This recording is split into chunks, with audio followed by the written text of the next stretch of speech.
I know we stick to sports on this podcast. We try to stay out of politics a lot, but there's some crazy stuff happening in the world right now, especially coming out of our nation's capital. I know you guys don't want me to talk about it, but I feel like we should say something. It's our responsibility. We have a big platform, and at least my opinion, I'm fucking disgusted with it. I'm over it, okay? The nepotism, the racial slurs, the incompetent one-sided negotiations, the awful trade deals that we're getting ourselves into. It's a fucking national embarrassment.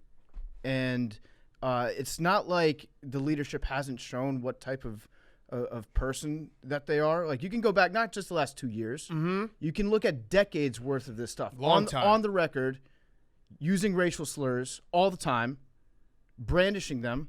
It's part of their history. I'm sorry, it's time that we remove Dan Snyder. It's time we get his ass out of the nation's cap. I don't know how to remove an owner in the NFL. That's the big problem I'm running into.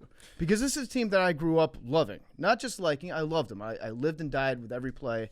And I can compartmentalize, I can put it in the back of my head pretty easily most of the times. But when they play a Monday night game, it becomes a national thing where everyone gets to see how incompetent the team is run on a full scale. Hold on.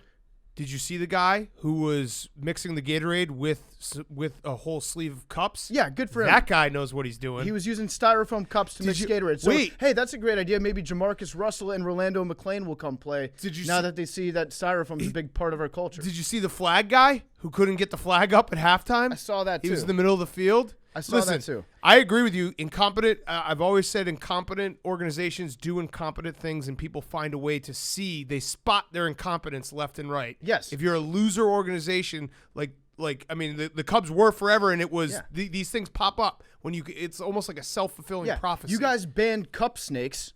The fucking well, no, we're not a loser organization anymore. The fucking Redskins banned signs. Yeah. You can't bring a sign into the stadium anymore because too many of them were making fun of Dan Snyder. That's a good point. And so he said it's a health issue, just like with the cups. Mm-hmm. You can't bring signs in the stadium. Yeah.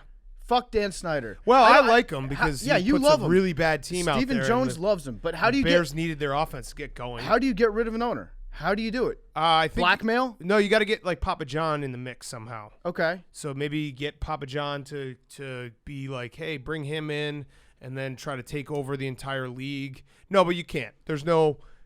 I heard Donald Sterling. I forgot how they got him. Oh, I got it. Maybe we just go outside of Raljon and take pictures of people walking into work on Friday wearing jeans. That's not bad. Mm-hmm. Yeah, just start a rumor that Dan Snyder's bringing Jeans Friday up I-95. There are a couple ways. I gave it some thought. I thought maybe the one person in the world that Dan Snyder respects is Joe Gibbs. Besides him, he doesn't give a shit. Mm-hmm. And I think Joe Gibbs, if he assembled a team of investors without telling Dan Snyder, could get Dan Snyder drunk enough one night and then talk to him about the legacy of the Redskins and what a proud franchise they are and make Dan Snyder cry and agree to sell the team. I think that's the one hope. The other hope I had was to just do a deep fake of Dan Snyder saying bad stuff doing about what? I still don't think it would happen. There's nothing more embarrassing that you can do in a deep fake to Dan Snyder that he hasn't already done. You guys have gone to the playoffs. It's not that bad. Playoffs. Yeah, we've won one playoff game in the last 20 years. Better than the Browns. Better than the Browns. Better than the Browns. Yeah.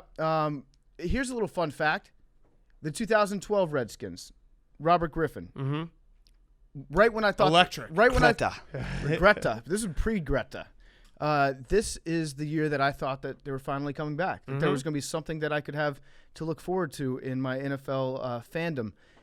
Here's who was on that coaching staff besides Mike Shanahan: Sean McVay, Matt LaFleur, Kyle Shanahan, all three assistants. All three undefeated as head coaches Matt LaFleur, right now. I mean, jury's still out. The offense in Green Bay hasn't been very good. You got two tremendous offensive coaches and one lockdown defensive guru in Matt LaFleur. And Chris Forrester, too, the Dolphins head coach that was snorting lines. Oh.